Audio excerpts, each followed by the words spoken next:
In this session, why don't we look at celebrating the journey we have on our way to our destination?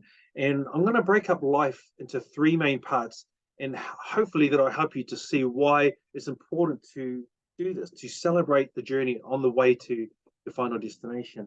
Life, life can be fragile at times, and there's no guarantee that we will live to 70 to 100, which is what most of us believe we will do, and indeed probably hope for. So let's have a look. The first 20 years is generally broken down into education of some form. We look at the middle part, which is quite big, 40 plus years, from 20 to 60 odd, and that is our work time. And then hopefully, God willing, that from 60 plus, we're going to retire. Now, when you consider the area is broken into three main parts, yes, there is quite a few other things involved as well inside our lives. For example, in all that time, we sleep. In all that time, we eat. And I'm sure we have a lot of celebrationary eating, and as well as have some enjoyable, not so enjoyable times sleeping. But let's just focus on those three main areas why it's so important to celebrate the journey. If our main purpose is to go to school so that we can get a job, so that we can earn a lot over our lives, so that we can retire at 60 plus years, it's a lot of time that we can, lot of time during our lives that we can miss actually enjoying what is around us and what we have inside life. You know, anything we build up, the people we're with, and the experiences and the places that we can go to.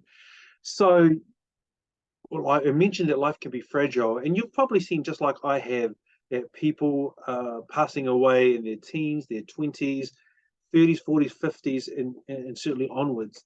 So there's no guarantee that we won't be struck down by an accident, an illness, or something else. You know, a lot of us these days, because of modern technology, medical included, do get to 70 plus. But what sort of condition are our bodies, our mind, and our wealth in? Generally, we earn the most money during our working life, but when we retire, we either have some assets which will build up over our work life, or we don't. And if we don't, then the income that we have when we get into retirement age can be lower, definitely lower than what we had prior inside our lives. So what sort of retirement are we going to have after working so hard? That's a good question to ask. Ask yourself that question. So what I've learned to do throughout my life is, as I go, celebrate the journey. Because, you know, when I'm younger, I'm more physically capable. I'm more optimistic.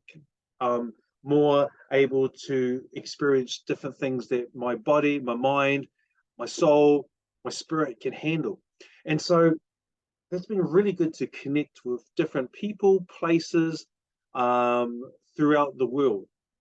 And so I want to encourage you to do that too. Celebrate moments, you know, whether it's your birthday, a Christmas, Easter, or something inside your faith, something inside your country, and celebrate with others as well. You know, it's great to do stuff alone, but it's also wonderful to do things with other people. If we were meant to be alone, then it would be your Earth. But it's actually our Earth, and there are billions of people on the planet. So it's worth having, thinking more, feeling more, so that we can experience more over our lifetime. And I hope you do that, because what that means is, if you're able to take a hold and celebrate the journey, like, you know, make those increments. Oh, wow, I graduated from school, celebrate it in some form, maybe with a holiday, maybe with some sort of party, with people that you care about.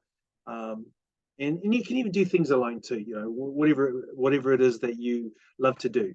And maybe it's a new experience, you know, a new book, a new something, some clothing that you thought, oh, you know, I'll just splash out. I'm not a person that usually does that, but I'm going to splash out and just buy me a bit of clothing or something like that. And then, you know, maybe during your work life you have some amazing, wonderful things happen. You move up in your job, or you get into your dream job, and you have a family, and you get your first house, if you do get a house. You have a child or children, wow, what a wonderful celebration that can be. And um, and then other milestones. Maybe you become an uncle, an auntie, you know, later on a grandparent. And so, you know, it's just wonderful just to think about all these lives. Maybe you get super fit. Maybe you enter competitions because of that. You know, you eat well, you manage your life well. You have some adventures. You jump off something high. You climb up something high. You do something adventurous on the water or in the sky. Who knows? Who knows what it is? Or maybe you just travel on land, or you're a great runner, or whatever it is. Just always celebrate those little parts of your journey, because we never know when an accident, an illness, age will catch up with us, and then our life may be just, you know, put on pause, or halted for good. So if you celebrate your journey throughout life, when you get to your retirement, you're able to look back and go, you know, what a wonderful life that I led. And you'll be able to, I believe, have a more peaceful retirement, regardless of whatever assets you still have, whatever condition your body and or your mind is in. So I hope that helps you in some form. And why don't you go out there and enjoy more of your life on the way to your final destination?